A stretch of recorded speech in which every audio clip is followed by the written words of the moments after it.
This is what self-filming is all about. It is so difficult, you know, especially in the rut and you're on a trail and deer are coming through fast. Genesis 27:3.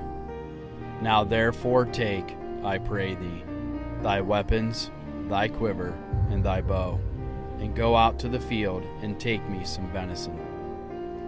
This was Isaac talking to his son Esau. Before Isaac was about to pass, he wanted to share his blessing with Esau over a meal of venison. Even as far back as the times of the Bible, venison has been important to the human race. So now, join me and my blue-collar team as we chase giant whitetails across the Midwest. Our goal is to make you a better hunter. I'm Ben Rising, and this is Whitetail Edge.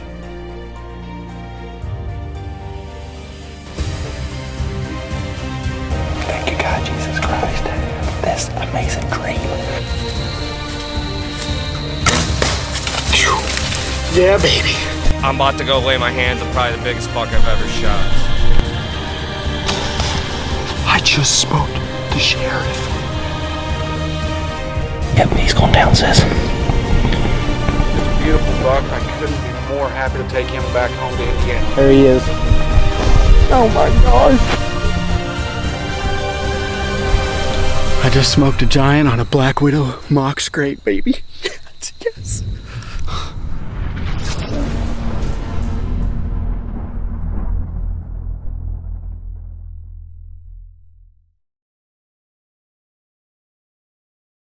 Welcome back to Whitetail Edge, episode 4 of season 6. We're going to be following along this time with Chad Spangler, the guy I call Big Bear. He wears a size 14 shoe, so that tells you why I call him Big Bear. But Chad is a big, jolly guy. He's a good friend of mine, and Chad's always into deer. And he's busting his butt, and Chad has had quite a life change here in the last, year, I guess you'd say. He's moved to Iowa. So he's really excited about that. Chad's just got a lot going on in his life right now. He's got an over-the-road trucking business where he hauls hot shot loads. He's just busy. But the one thing, he's really happy right now. All he's doing is texting me constantly about new farms that he's finding to hunt and new permission now that he's a resident of Iowa. He's just really jacked about that. And he's got some good deer on camera already, and as I'm doing these interviews, it's in early June. He's already sending me videos from the Spartan cameras of some pretty big deer. So I'm pretty excited to see what Big Bear is going to have coming in next fall for us to show you the following year here on Whitetail Edge. So last year I found a lease in Illinois that come across my desk, and I'm like, you know what? I just don't need it. I don't have the money. So I asked Chad, I said, hey, you want this lease? And he took it. But he also had a place in Kansas that he could hunt that turned out to be a really good spot for mule deer. And what's Chad got in his pocket? What a whitetail tag. October 27th, 2020. What a year to remember, huh? For all you guys out there self-filming that know the struggles. I'm glad I didn't have a camera watching me while I was getting set up. All the cuss words flying and struggles. Dropped my release. Hit my release on my bow. Knocked it down. Had to climb down, get back up.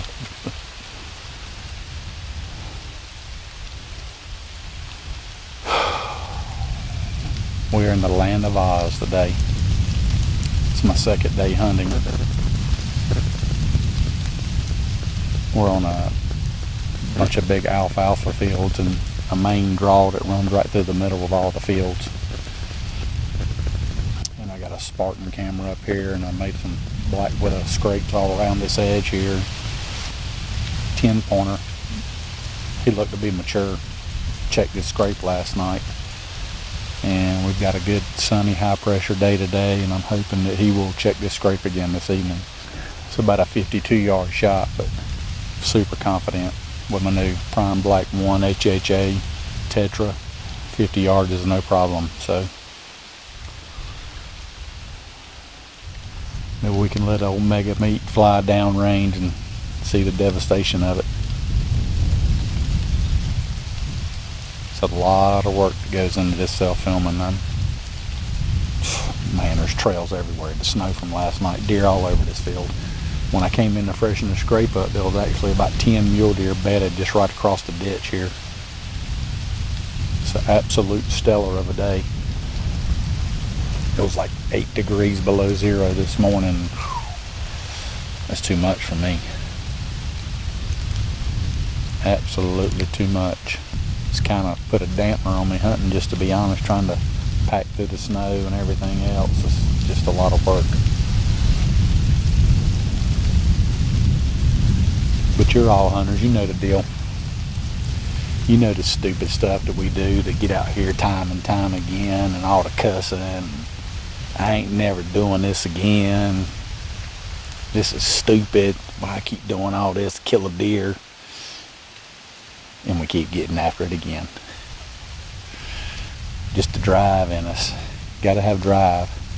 I'd have to say probably 90% of deer hunters are athletes. They have competed in some kind of sports in their younger years of life. It just takes a different breed to do this. It's a game. That's all it is, a game.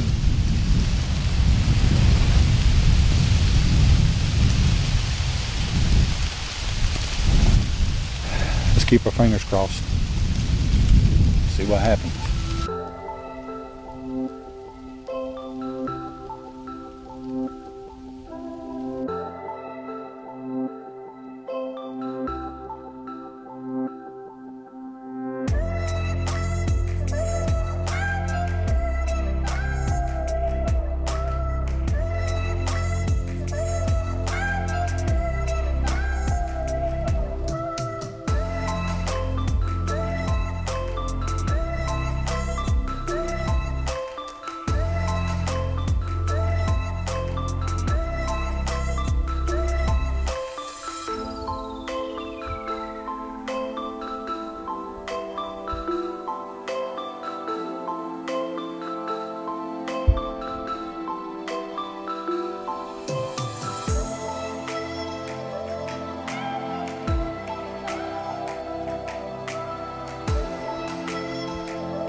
So as you can see, poor Chad, he's got this giant mule deer buck just stomping all over him, and he can't do a thing about it. And isn't that how it should play out? You know, he's looking for a good whitetail to shoot, and of course, big old grayback muley comes walking in, stomping around him just like nothing, like an old dairy cow eating cud.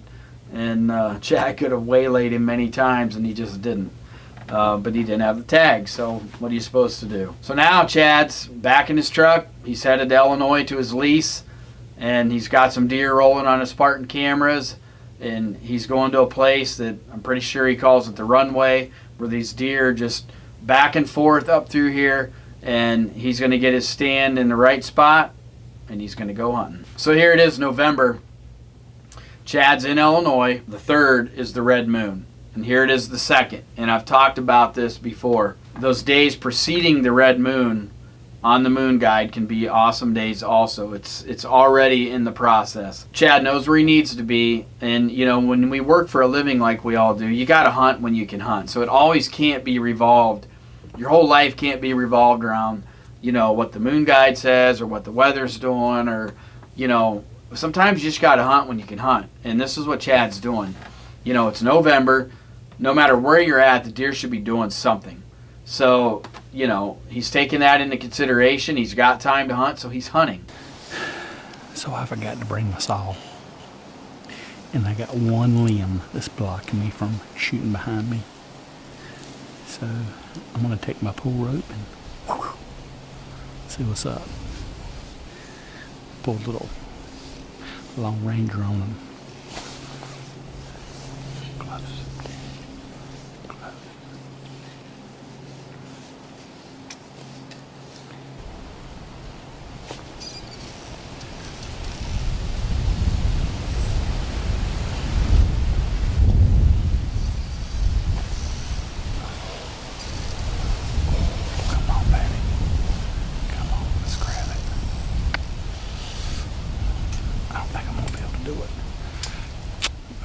Quite that good. I'm not being rising good, you know what I mean?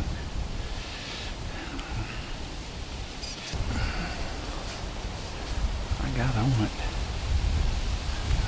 Oh my God, that was so close.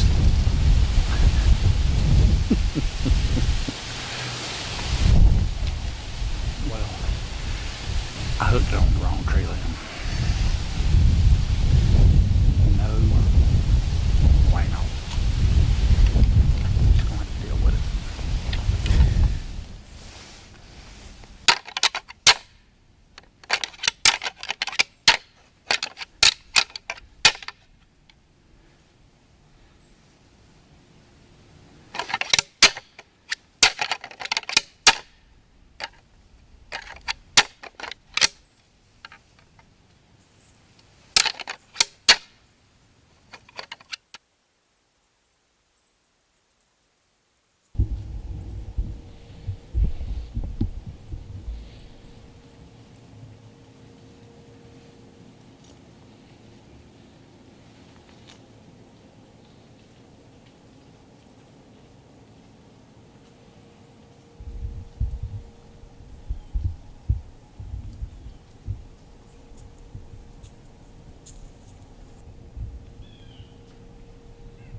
Well, this crazy camera microphones, I don't know. Anyways, I'm throwing this thing in the freaking trash because I could hear the static when I replay the footage.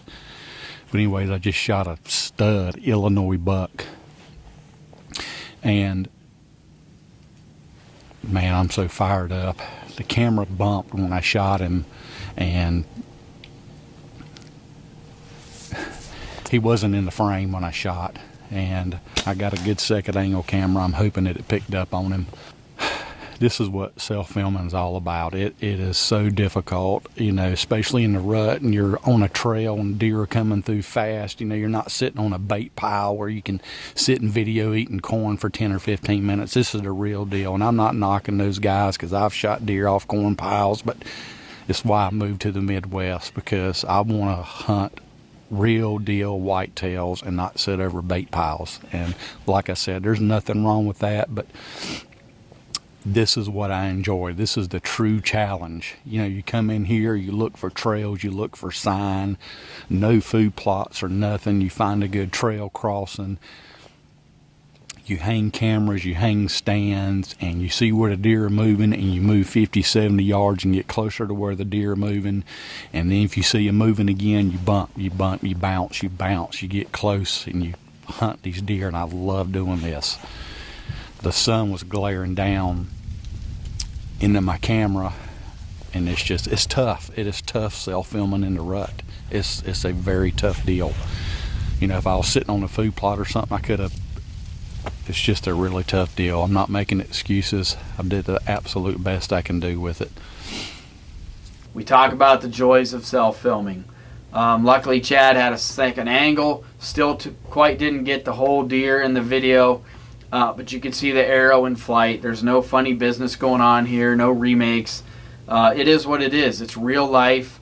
It's real self-filming. Sometimes it's great and sometimes it sucks. In this instance, for poor Chad, just quite didn't get it on film. And you know, it's hard to let a deer walk when you only got a limited amount of time just because it's not right in front of you. Unfortunately, a guy like me, when I'm the owner of the show, I have to. I can't shoot him off film. I know Chad didn't mean to do it, and he felt horrible about it, and that's, you know, it is what it is. It's just part of it. But it's cost me more than once on some really good deer, and sometimes it's cost me a shot because I'm so busy thinking about the camera that I'm not concentrating on the kill like I need to be, like I do when I have a camera guy. My buddy Adam Hayes, every deer he kills, it's self-filmed and it's always on film.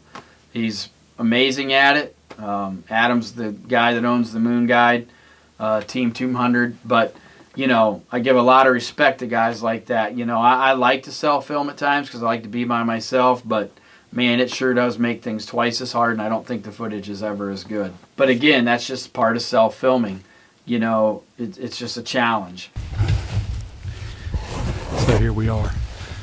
I just walked in to where I shot that buck this morning. And I'm back here at the scrape, and you can see my Spartan right there, and got a big scrape that I made about a month ago with Black Widow, and had a small weight pointer come through here this morning, and then had this buck. He's a old deer. I don't know, I just got this farm and I didn't have any pictures all summer and no food plots, and just trying to get it figured out, and just solely hunting on trails and draws. And it's my first morning hunting in this stand, I'm sorry. And sure enough, this old warrior come down through here. He didn't look like he was real high scoring, but definitely could tell he was a 5-year-old or older deer. So I'm gonna go back right here to where I last seen the blood at this morning. I need to be quiet. And we're going to pick up and see if we can't find something. Yeah.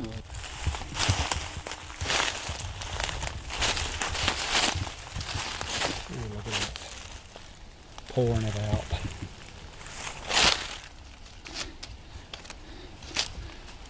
Ooh, pouring it out. Oh, God, look at this. Oh, yeah. You got to be right here. God, here he is right by him.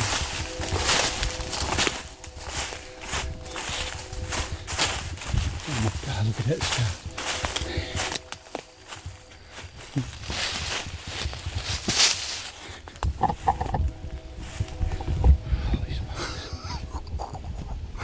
Are you freaking joking me? I've been at the truck pouting like a little baby, because when I found my arrow, all it had was meat on it. And I got to thinking about it and kept visualizing it over and over, and I'm like, I know I hit him in the shoulders. Sure enough, here he is. Got that mega meat, tore him up. Look at the massive chucker. Man, look at the neck. Holy smokes.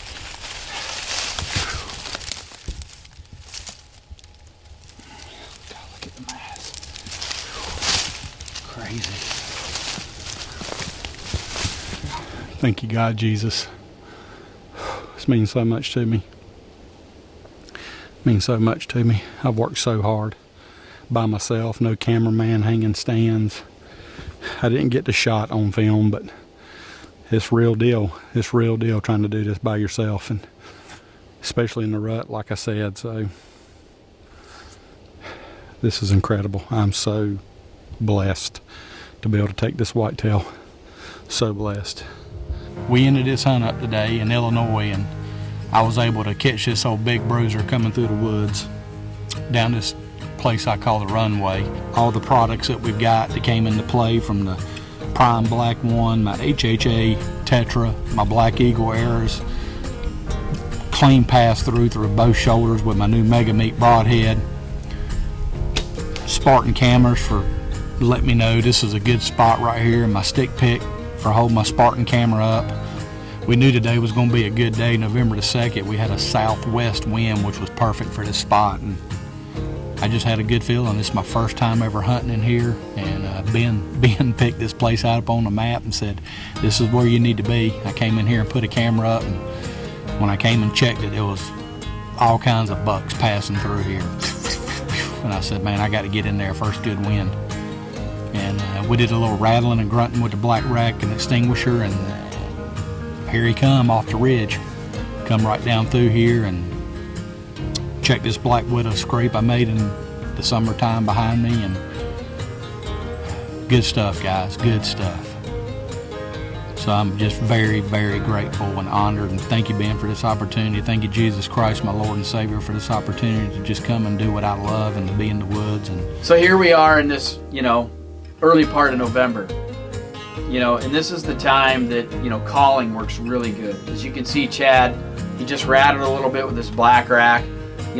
Obviously this deer was somewhere in that timber, and he got his attention, and that deer came right up through the runway, giving Chad a shot opportunity. This reminds me of a hunt a few years back. I think it was 2018. I was in Iowa hunting some public ground and a little bit of private. And in fact, it was this big deer right here. I called this deer in. We had seen him once, and you'll see in this footage, we'll kind of replay this hunt again. But I had seen this deer once in the morning, and we was actually on a really big deer. I mean, a huge typical buck that we were really hoping to get on. We seen him once. We called that deer in too, close to us, but he ended up seeing a doe down in the hollow at a distance, and bam, he was gone right on the real thing and out of my life forever. Never seen him again. This deer happened to be there still, and we were able to get on him like 2 or 3 days later, and in this early part of November.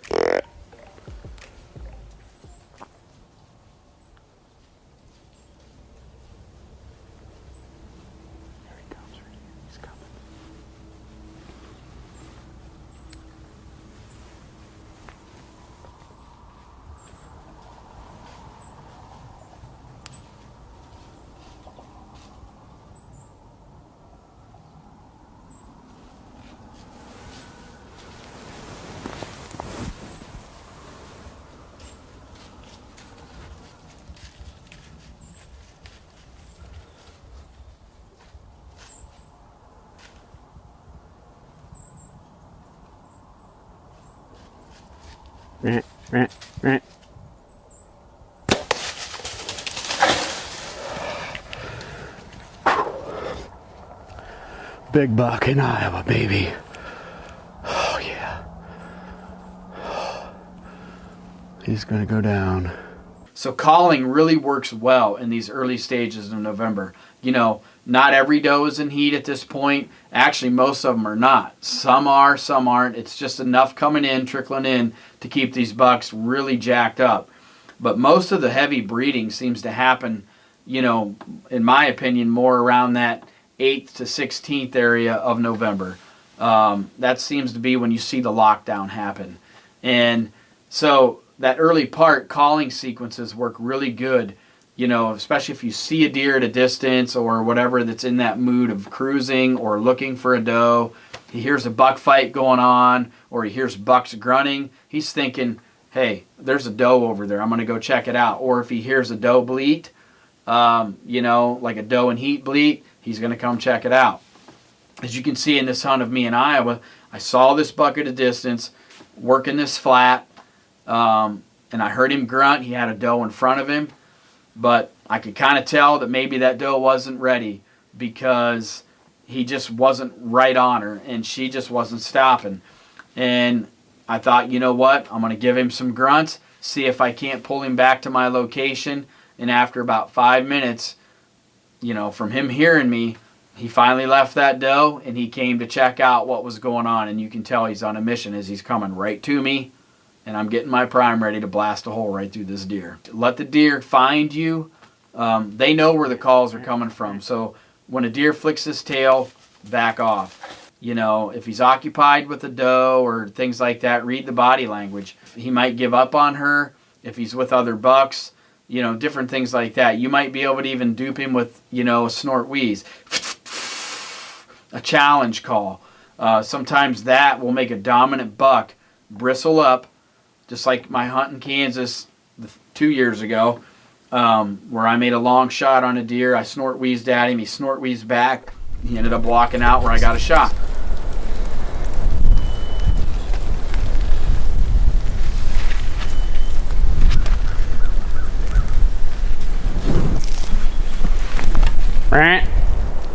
Yes. I smoked him, dude! Oh my gosh! Even? So now, you know, Chad's tagged out in Illinois. He's not going back to Kansas, doesn't sound like. He's headed to Iowa where he lives now. And he's really excited. You know, he doesn't have the best ground this year, though. You know, Chad, is his first year living in Iowa. He's just getting his feet wet. It's November the 13th, 2020. We're in Iowa. I just got my residency this past Saturday. And I set this stand one evening. Seen a nice 2-year-old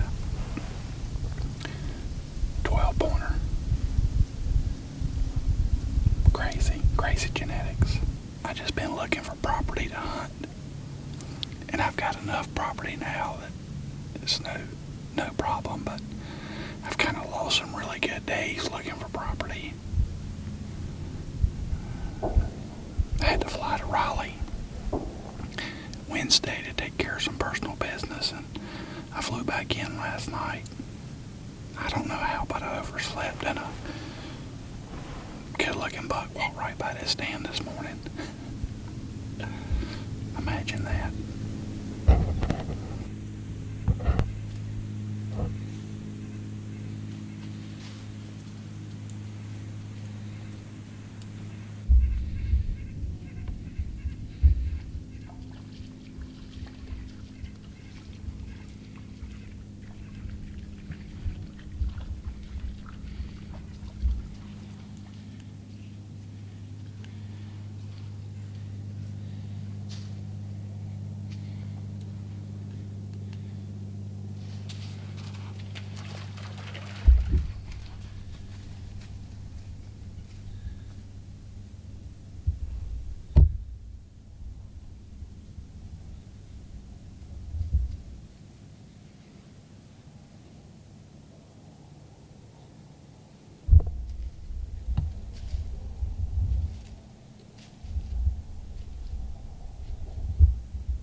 Had a great morning. It's Thanksgiving.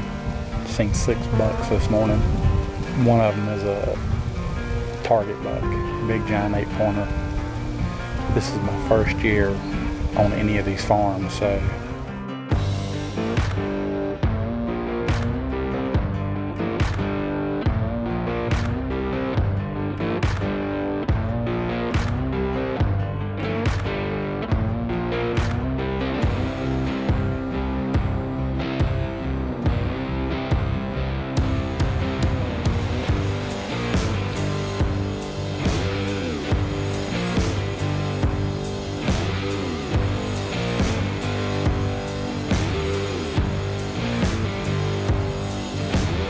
every buck I seen came within 25 yards of me this morning but him. Happy Thanksgiving, guys. Keep my fingers crossed. Watch this sun start coming down, and maybe the good Lord will send old big boy right in here to us.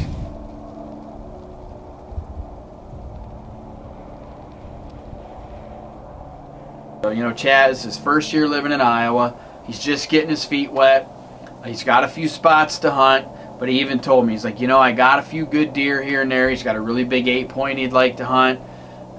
It's getting late in the year, and he's like honing in on this deer. He kind of knows where he should be, but, you know, he just can't quite get on him. And he can't quite find a real big deer on some of the other farms that he can hunt. It's a learning experience. It's actually part of the fun. I guess who wouldn't want to just first time in a spot kill a giant?